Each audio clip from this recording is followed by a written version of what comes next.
Hoje eu vou fazer a cobertura mais fácil do mundo. Vamos começar com os ingredientes. É só 2, tá? E nós vamos precisar de um leite condensado e um suco de 2 limões. Mas o bolo já tá pronto. Vamos começar? Vamos coar, né? Pra não entrar sementes. Prontinho. Agora vamos colocar na pia. Agora vamos colocar o leite condensado.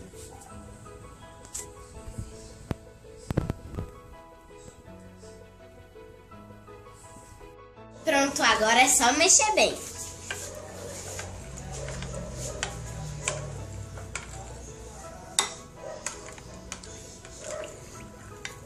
Quando tiver nessa consistência, é porque tá pronto.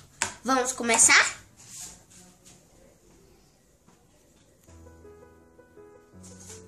Vamos passar por todo o bolo. Gente, tá pronto, viu? Tanto que é simples.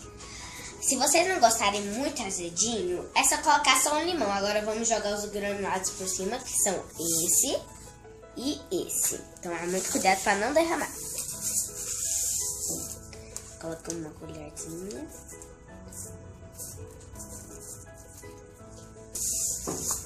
E vai colocando ao seu gosto. Vamos lá.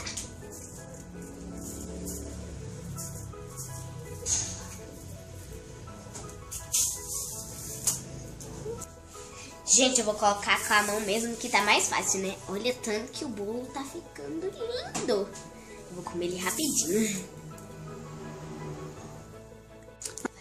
Ficou uma delícia. Inscreve no meu canal, Carol Kids, e dá um like.